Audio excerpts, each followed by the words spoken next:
Hey everyone, it's Christine Gritman, and I'm here with Social, this live stream that I do every single week at 12 noon Eastern Time, where I talk to smart friends about things having to do with social media, digital marketing, and today, branding! Yay, branding! And I'm with Ryan Foland. Hey, Ryan. Ahoy, I'm here. I'm ready to ditch the act. Let's go. Yeah, let's ditch that act, man. We are keeping it real today. So I guess ooh, nice. I like it. So Ditch the Act, in case you haven't heard yet, is Ryan's new book with Mr. Leonard Kim as co-author. And they're talking about authenticity. Very nice, very nice. I should have a copy here to hold up, and I am a slacker. But hey, I'm keeping it real. Keeping it real, right? So this, of course, is about how to embrace authenticity and realness and vulnerability in your branding. And I know that it's for all sorts of brands, all sorts of things, Ryan, but I would like to talk specifically about personal branding, because those are the people who I work with the most. It's something you and I have both done. So to start with, I would like you to define kind of what you consider a personal brand to be. Well, it's a great question, and I think the first starting point is to have people ask themselves if they think that they have a personal brand or not. Oh. And it's still interesting because a lot of individuals don't think that they have a brand. Mm-hmm. But you and I both know, and you've heard it a few times in many different ways, that you all have a personal brand. But if you don't think you do, it just means that you're not participating in the narrative. Exactly. You got to make it look deliberate, people. Yeah, and deliberate and natural, right? Deliberatural, right? We got a new word there. Deliberatural. Natural. My definition of personal branding is that it's not just what you want to be known for, and it is not just what other people think of you. It's actually the intersection between the two. And if you think about it, it's actually a really empowering thing, because you know that you have a certain amount of control over it, but you also don't have a certain amount of control over it. And in the book, we have all kinds of worksheets. One of my favorite is in the beginning to help tease this out. We call it the rapid reflection discovery process. And it's as easy as taking Post-it notes. I always have them near. Those are so handy. What you do? Oh, I love them. And do you know about sticky notes? Slicky notes. Slicky notes? I don't. Tell us about slicky notes. Oh my gosh. My friend Laura Glassner sent them to me because she knows that... I know what they are. Are they like whiteboard Post-its? Yeah, kind of. They have they use electromagnetic charges to stick everywhere. So they stick everywhere, but they're not sticky. They're amazing. Oh, I need that. Slicky notes. Gotta check that out. You totally need it. Okay, so here, I needed 2 colors. So this is your brand, essentially, right? Mm-hmm. It's what you think about yourself and what everybody thinks about you. So a really fun exercise is you in a quiet place where you're listening to classical music or Bob Marley or channeling your inner spirit, and then you write down everything that you want to be known for. And you do as many of these as you can. Then what you do is you go out to your friends, your family, people that you know really well, sort of well, your coworkers, and you say, hey, if you had to describe me in just a couple words, what would it be? Like professionally, personally, all that kind of stuff. And weirdly, sometimes the people who don't know you as well can be some of the most valuable insights, because it's this is what's rising to the top. Absolutely, and that's based on information they might be able to find, but they don't necessarily know you that personally, and that's interesting. So the idea here is that you have what you want to be known for and what other people know you for, and then you go and you stick them all up onto a wall, and you'll see clusters. Some things you just want to be known for, but nobody thinks about you as, and you get rid of them. Then there's going to be clusters of people who say, oh, she's all about this, but you don't want to be known about that, so it'll be by itself. Then the magic comes when you find these clusters where people see you as something that you want to be known for. And then here's the magic. You choose 3 of the groups and you name them. One is about how you are as a person, like what are your hobbies, what do you love to do? The other one is about your profession and what you really help people with. And the third is your personality. So now you have 3 core pieces of your personal brand. That's what other people think, where it interlocks with what you think. And now when somebody says, what are you all about? Well, you have a personality, you have a profession, and you have hobbies. And so I'm all about this, that, and that. So for me, I love being strategic, I love speaking, and I love sailing. So everything fits into one of those buckets, and that's how I'm able to maintain my brand. But the discovery process is just finding where the connection is of what other people think and what you want to be known for. It can be that simple. You need to start doing speaking engagements on boats. You need like a conference at sea. So I'm working on that. Okay. Wow! Number yay. one, I'm speaking That's so on brand. It is. I'm actually speaking at the 2020 U.S. Sailing Leadership Conference, nice. Which is super exciting. Yeah. And what I proposed is to, I'm super active on social, especially Twitter in conferences. Yeah. So I pitched to them, let me do my thing, and then I'm actually going to hold a talk using real-time examples and data of what happened and the results of being participatory during the conference. So sailors are a great bunch. But navigating the waters of social media and personal branding is just as difficult for them. And my last thing about boats, see, I get all excited about this, is that if somebody asks me to be on a podcast and I have the ability to be on a boat, I will, and I call it a #boatcast. And I have done that before. I love it. Oh, that's so cool. I love it. Another thing that I associate with you is your little cartoons, your stick figures. Yes. So how did that become part of your brand? I've always got a Sharpie marker. Yeah, it is. How did it? So it was 2015, 2014, and I thought I was going to get fired from my position at UCI, and they didn't fire me. What's UCI? University of California, Irvine. Oh, got it. Mm-hmm. I'm a higher education junkie. I think education is the path forward. I'm a lifelong learner. My family are educators. I'm an instructor, and I work in communications. Love higher ed. Woo! Mm-hmm. Woo! But I thought I was going to get fired because I got brought on as starting their first ever undergraduate entrepreneurship center. Mm-hmm. And so I rattled the cages of this thing, and I treated it like a startup. And we got so much recognition, some for the good things and some for like the guerrilla tactics that we were doing. Mm-hmm.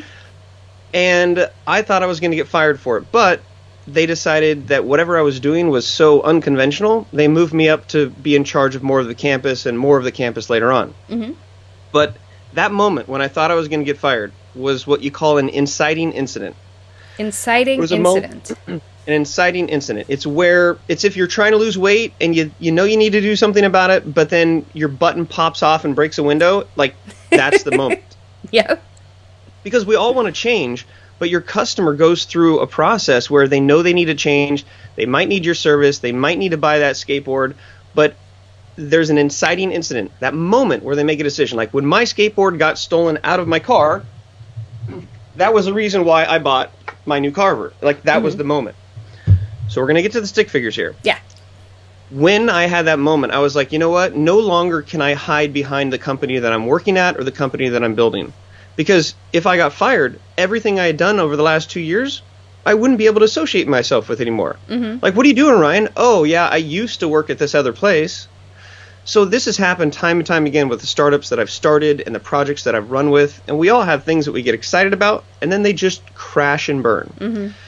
So that moment, I was like, from now on, no matter what I'm doing, I'm going to put myself in front of it. I'm going to do one for you, one for me. And that's essentially what I found out was a personal brand. Yeah, you're stepping into your personal brand, owning it.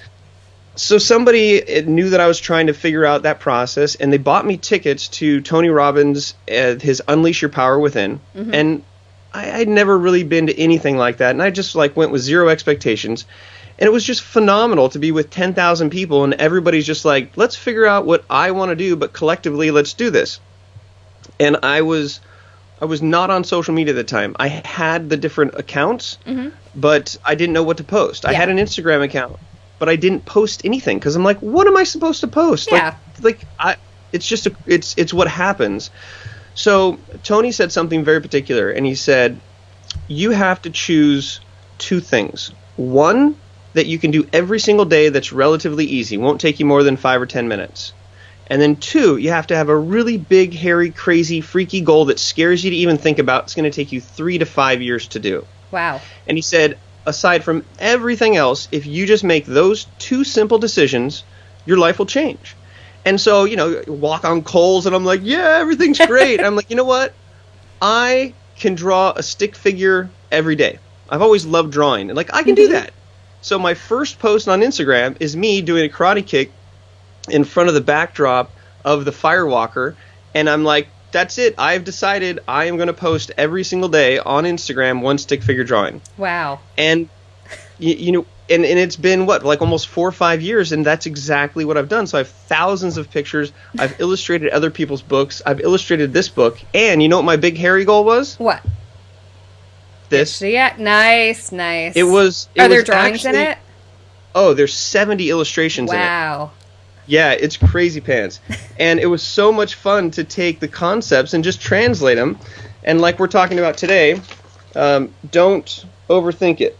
Yes, and I do want to get to that also. So, like, people... Oh, no, this is you know what, the book is there, but what's more important is just, like, wherever the conversation goes. So the long answer to your stick figure question, I thought I was going to get fired. I decided that was the moment I needed to build a personal brand, but I, like so many, were so confused. Yeah. So my advice to you out there listening, take what Tony said. Find 2 things that you can do. One that's very small every day, and one that's a big hairy goal. And sometimes that's all you need is a compass course. You get on your boat, the wind may come, it may go, it may be stormy or rough, but as long as you just slowly chip away at it, it'll happen. Just keep rowing, or blowing. You know what? No, you don't row a sailboat. No, here's the thing. You sail, but if the wind dies, get the oars out. Mm-hmm. I like that. So when people are like, okay, personal brand, people get a little freaked out on both ends of that spectrum, right? So people get freaked out on the one hand because they're like, being a brand feels like being fake.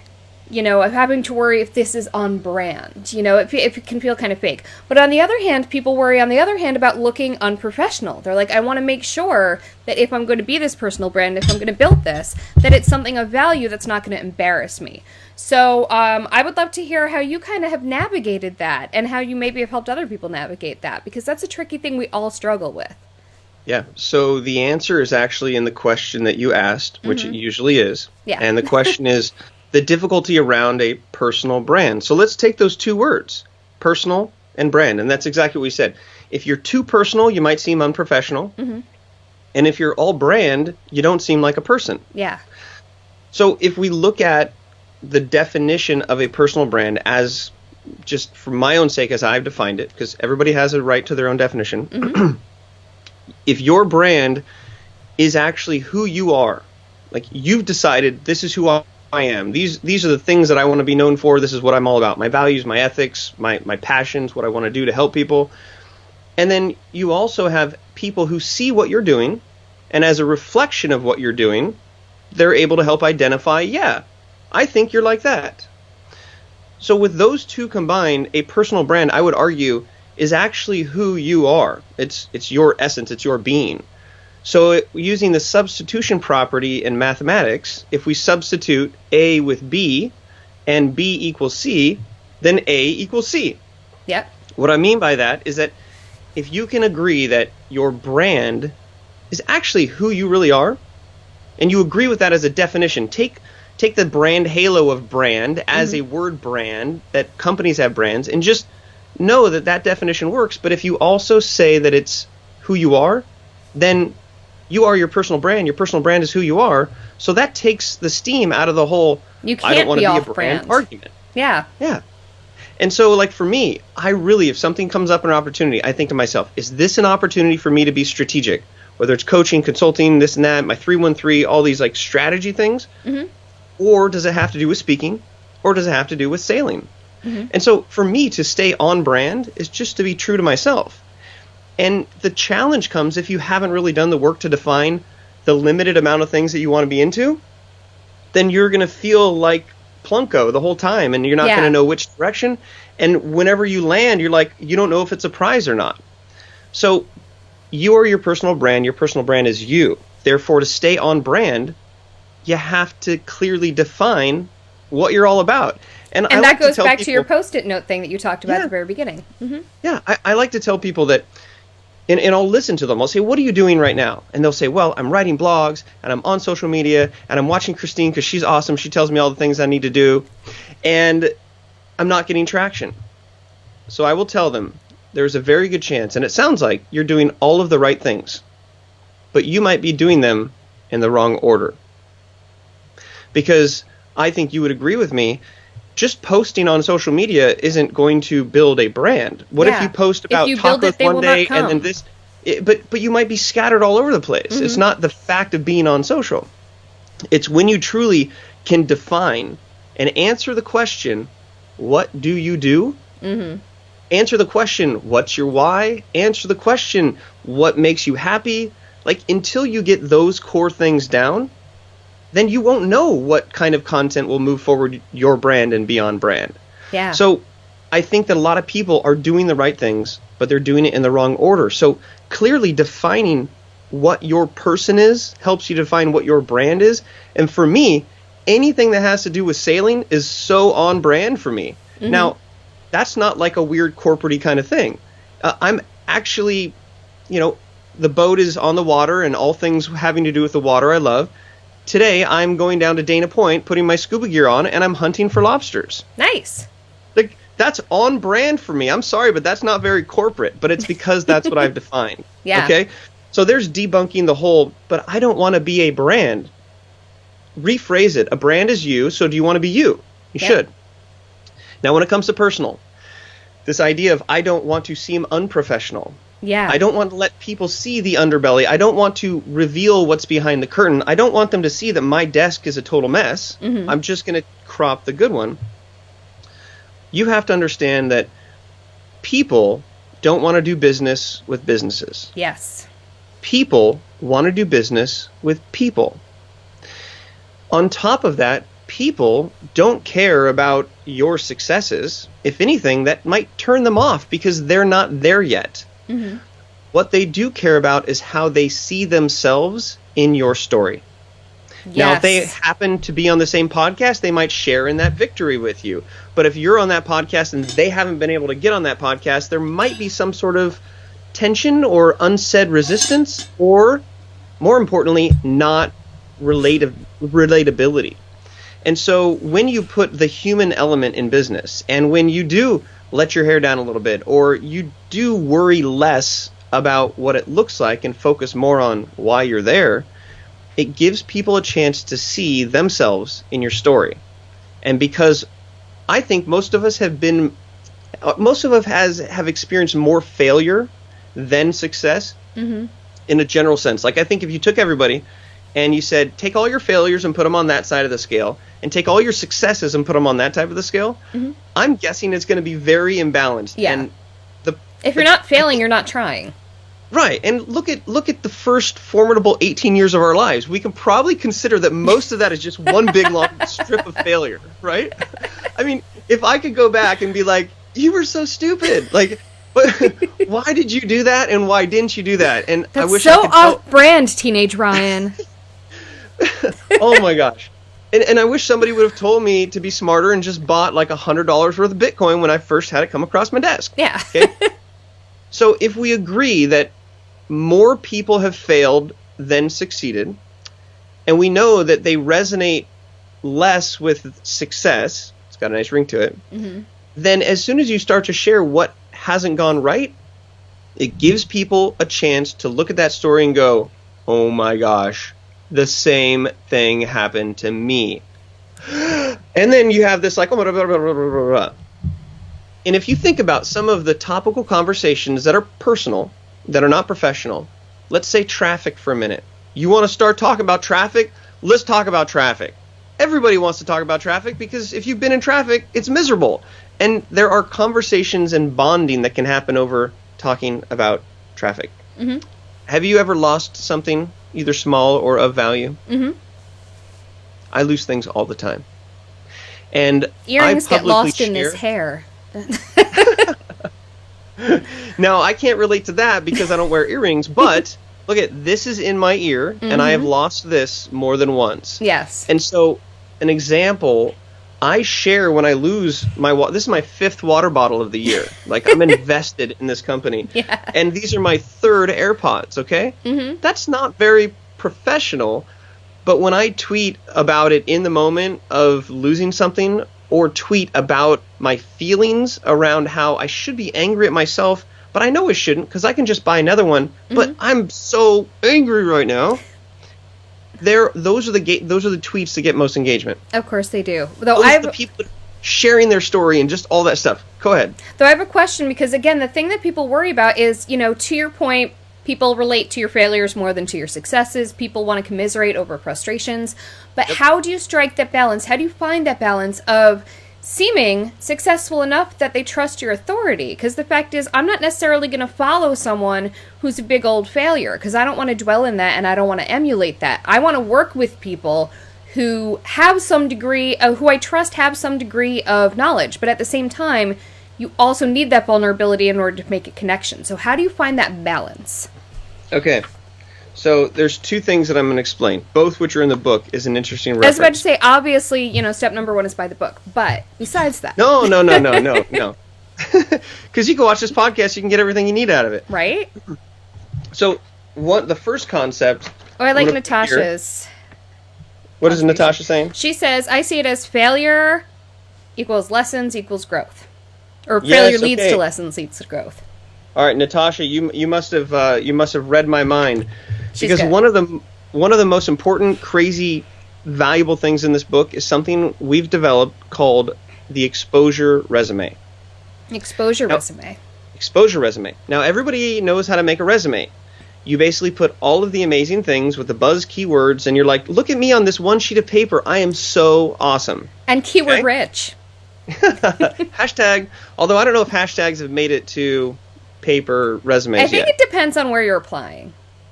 Actually, when you're using tags and these algorithms are searching, they're actually going in looking for keywords to help decipher what things are going. Yeah. AI. So in the exposure resume, it addresses this question exactly.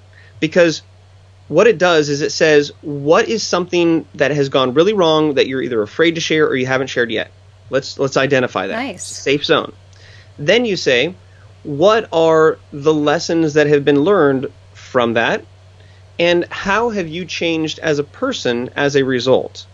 I like that. And there are various levels of things to expose. There are things like losing a water bottle. There's things like losing a wife or a husband. Okay? Mm-hmm. It's extreme. There's different levels. So in the book, we have distinguished 5 levels of exposure. You have to understand that a level 4 is way different than a level 1.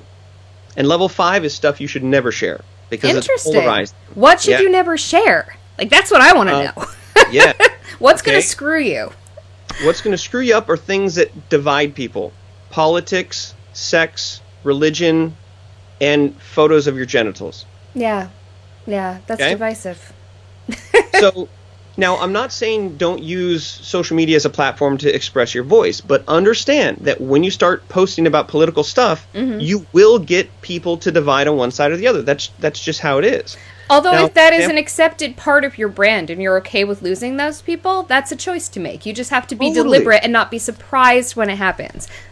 Absolutely. I can't be shocked if the Trump campaign doesn't call me up to hire me, because you know what? I've made it clear in my brand who my vibe is and isn't. But to your point, if that's not a part of your brand, that is an example of something that cannot be a satellite to it. Yes. And you have to understand every tweet is a press release. And so if you are not understanding of the ramifications of what you're putting out there, you have to be careful. Every tweet is a press release. I like that. Yeah. I don't know if I can claim that. I heard it a few different times, but I'll draw it, and then the drawing will be mine. Nice. So let's go back to the exposure resume. Okay. You have these items that you expose, mm-hmm. and then the lessons learned and how you've changed as a person.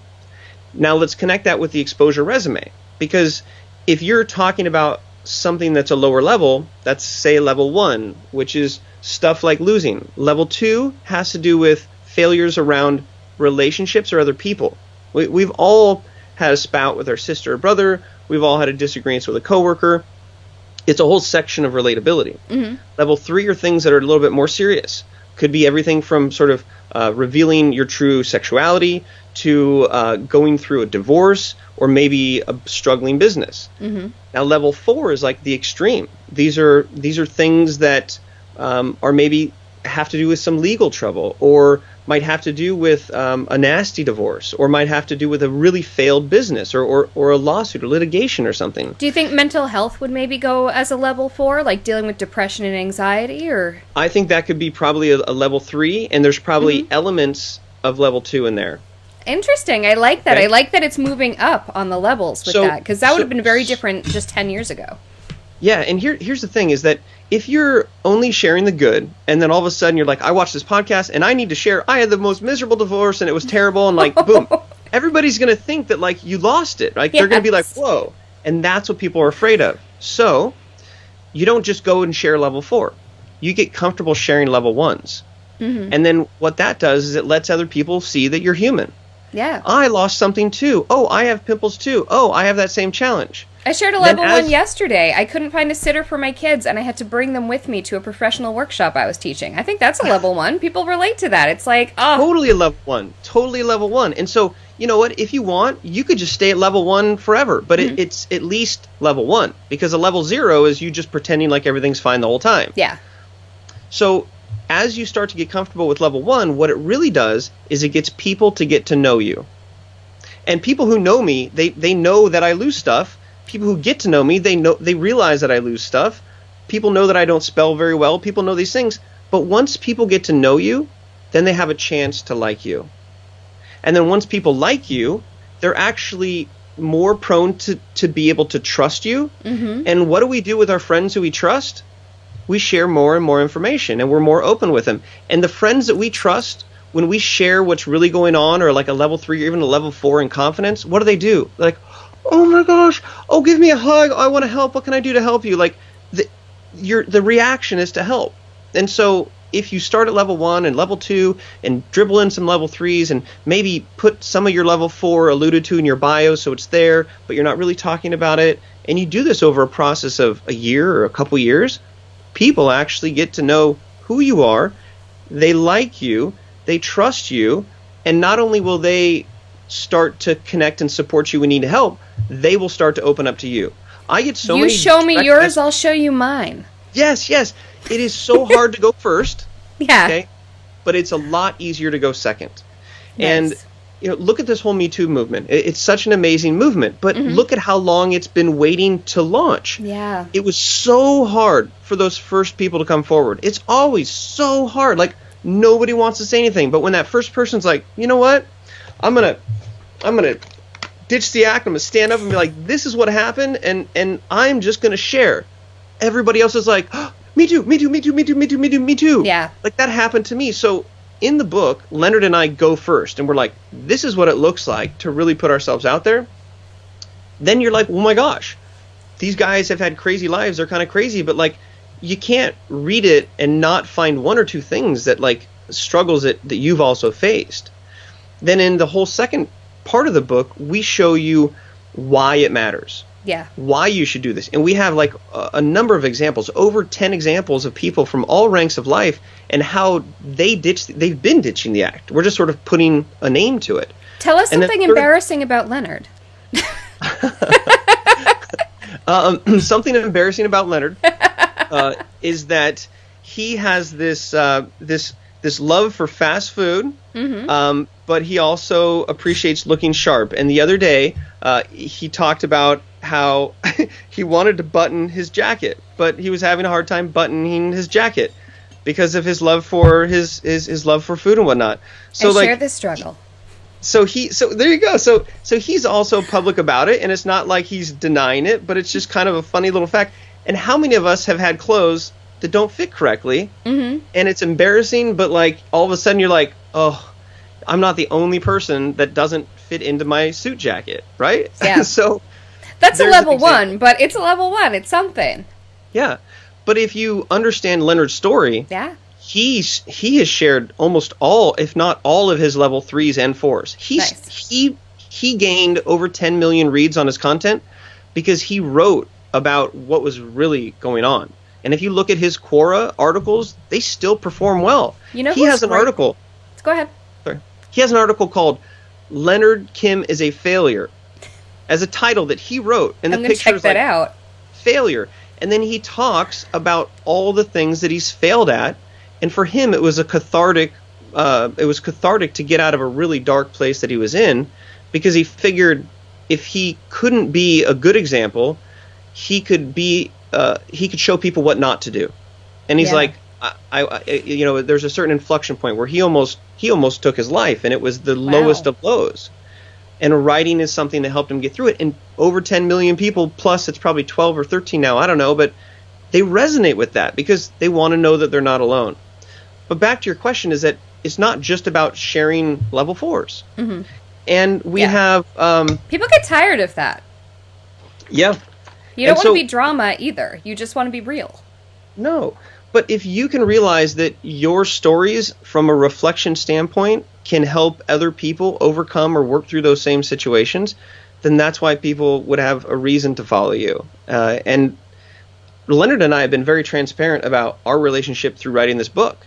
Mm-hmm. It has not been peaches and cream. And the reason that this book is so good is because we were clashing heads so many times. Like, I was challenging him on that. He was challenging me on this. And we got into some drag-out fights, and we were both frustrated, and we shared that process along the way. You stopped being polite and started being real.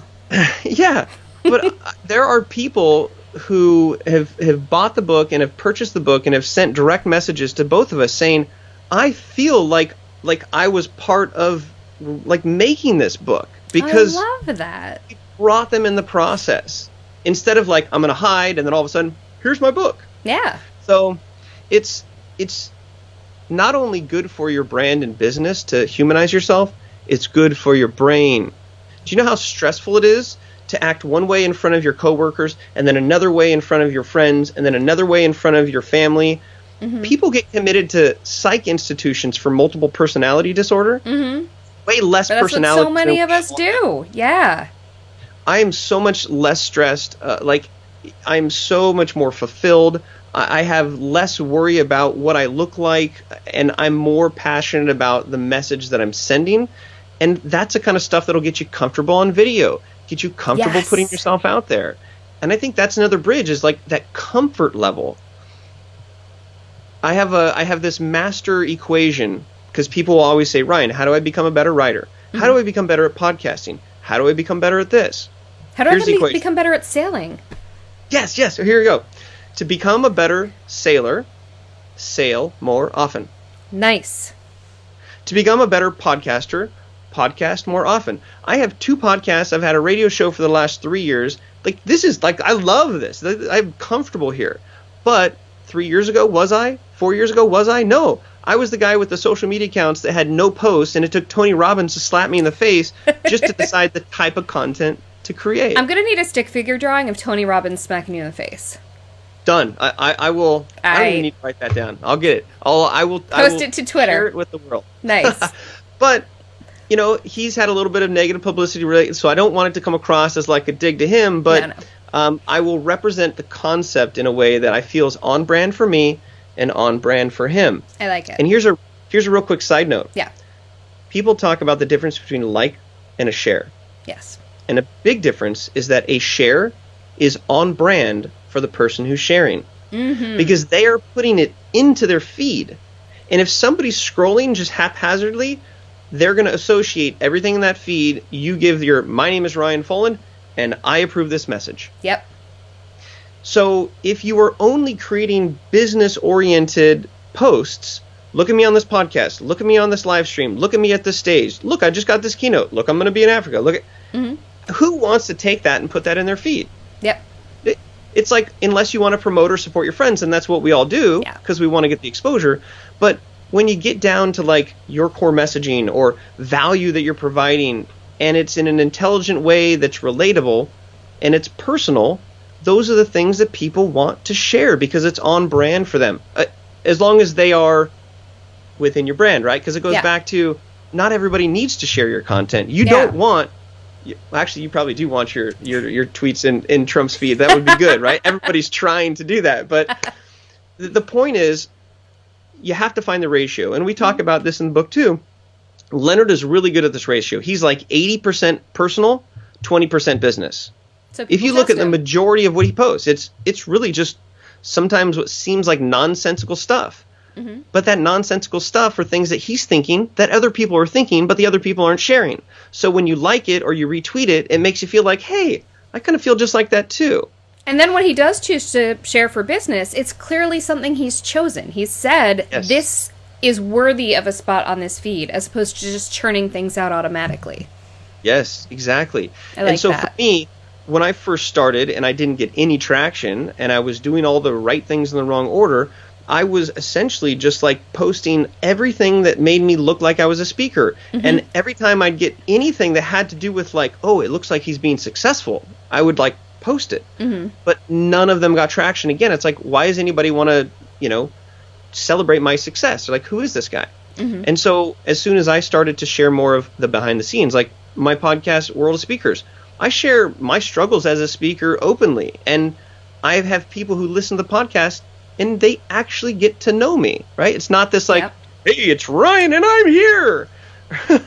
So my ratio, I try to get it closer to Leonard's, but I'm still stuck at like a 50-50. Like my personality, I'm not an open book, but I'm getting better at making that ratio. So I used to be almost 99% business, 1% personal, because I wouldn't even know and I'd be scared of it. So I'm like at a 50-50, and that gives me the ability to like see a shadow of a flower outside and be like, I need to go take a picture of that right now. This is so cool. I'm sorry about the plant, by the way. I know that the plant got trimmed. Ta-da. Yeah. No, it's such a. Okay, here's the thing. I've come up with this new theory around good news, bad news. You know how you get good news, bad news? Yes. It's good news, bad news, good news. There's sandwich. One more. Yeah, it's a good news sandwich. I've seen Ta-da grow over the last 4 years, and it's been like, the good news is I'm there for her as she grows up. Now the bad news is she continues to get cut down, but the good news is I get to see her grow again, and Yay! Each time she gets bigger, she's a phoenix. I drive down my alley every day. I roll down my window, I reach my hand out, and I give a Fron 5 every single day. And it's like, it's so inspiring at the same time. And she's growing between a rock and a hard place. And I'm like, literally. Yeah. I've seen the pictures. I share the story of Ta-da. Like, Ta-da's ditching the act. She just got hacked. She's a metaphor, man. She's amazing. Be the tree. But, it's in those moments that we want to root for the underdog. When other people get cut down, we want to support them. So if you don't show that you get chopped down every once in a while, people won't know to support you. And I want to go back to the question about the concept of wanting to be professional and sharing the experiences and saying, why would I go with this person because they keep failing? Here's the reason. Your expertise is rooted in your experience. And your experience is as a result of failing over and over until you find what works. So and it's all in how you're sharing it, right? Like, I'm not going to say I failed this and I failed that company and this didn't work and this didn't work, but I can tell you now and I can share with you some stories of challenges that I've faced and how I've overcome them and why I would never change what happened, even though it was terrible, because I'm so happy with what I've learned as a result. My experience is my expertise. And if you can't point to things that went wrong and you can't justify, this is my methodology, you want to know why I work like this? Let me share with you how this didn't work. And so I feel that people trust me because I'm willing to let them know that things didn't go right. And for those reasons, I am the right person to help somebody out who may be facing similar challenges. And so if you're not, like, everybody can go, I'm an expert. My God, everybody's an expert right now. Like, expert this, expert Thanks, that. Internet. But an expert who's not willing or doesn't have the ability to document their expertise, they are going to lose out to the expert who's like, I don't need to show you what I can do. I'll show you what I've done and what I've learned, and I can help you to get to where you want to go. And ask that other person if they've been through this situation before. And that's where it all comes together, because your experience or your stories, which is part of your brand, which is about your content, which is unique, and it doesn't sound like every other expert out there. I just posted a LinkedIn blog or whatever you call it today about a story of when I was a child and I never got picked for the basketball game. And then my mom found out, so she bought me a ball. And then I brought the ball to the school thinking, I've got this ball. Everybody's going to want me to be on the team. Aww. And that's when I realized that just because you have a ball doesn't mean you get to play the game. And I made friends with some other individuals on campus that decided to let me play their game because they used my basketball as a soccer ball. Nice. And what I talk about as a story is that has really helped me understand how personal branding works. I wanted to be seen as a certain way, but they didn't see me that way. And so I even talk about the rapid reflection discovery process and how not making the team just helps you realize you got to start your own game. You got to find something that works for you. And so there's nobody else out there with a piece of content talking about how their mom bought them a Michael Jordan special edition white basketball that I brought to school only to find out it didn't fit in my backpack. So it was like a scarlet letter as I was carrying around this white basketball. And it was traumatizing, right? But there is no other person who can duplicate that piece of content. And that is how your stories and who you are can make you stand out by being exactly who you are with the exact past that you had, not trying to be anybody that you're not. And it's freeing. It becomes a lifestyle. And it's helped me even in my personal relationships where like I will say, okay, I just want to, and then I'm just actually sharing what I'm really thinking. Mm-hmm. And before writing this book, I was not as emotionally in tune with myself. And as a classic machismo man, I would push things down and not deal with them and not share. I'm fine. Mm-hmm. I'm really not. And it's taken writing this book and yoga and meditation to really like come through on the other side of that. And like, gosh, I'm just a happier person because of it. And so is she, because she actually gets to see the ups and the downs. Yeah. It's just people waste so much energy towards playing that part and towards, not bringing their whole selves to the table and pushing some of it down. So this is fantastic. This is the way to unlock your potential, and I love it. So good news, bad news, good news. Good news, this was awesome. Bad news, we were actually overtime, so we got to wrap it up. But the good news is people can find out more on getting Ditch the Act. Is it ditchtheact.com? What you got? Yeah, nice. Yeah, I'll just read this book here, We got 70 illustrations, 12 worksheets, lots of good stories. You get to learn all the dirty laundry of my entire life, and you might find that you can connect with this ginger too. So, very nice. I think that it was such good news that you wanted me to come on here. Woohoo! I'm so glad we finally pulled it together. I know. I think the last time we talked was the social media marketing world for like a little impromptu video. Yeah. That's how that works. But let's do it again in March, man. Yeah. Well, that's a whole nother story. I actually have a new plan for some of my conferencing this year. And I look forward to seeing what's up. Yeah. I'll let you know. We're not going to distract people from the real fact of the matter here is that your background color is amazing. You are amazing. Your energy is amazing. And I want to point to the fact that you do ditch the act. You don't need the book, but you should still buy it because I think you'll enjoy it. I think I will too.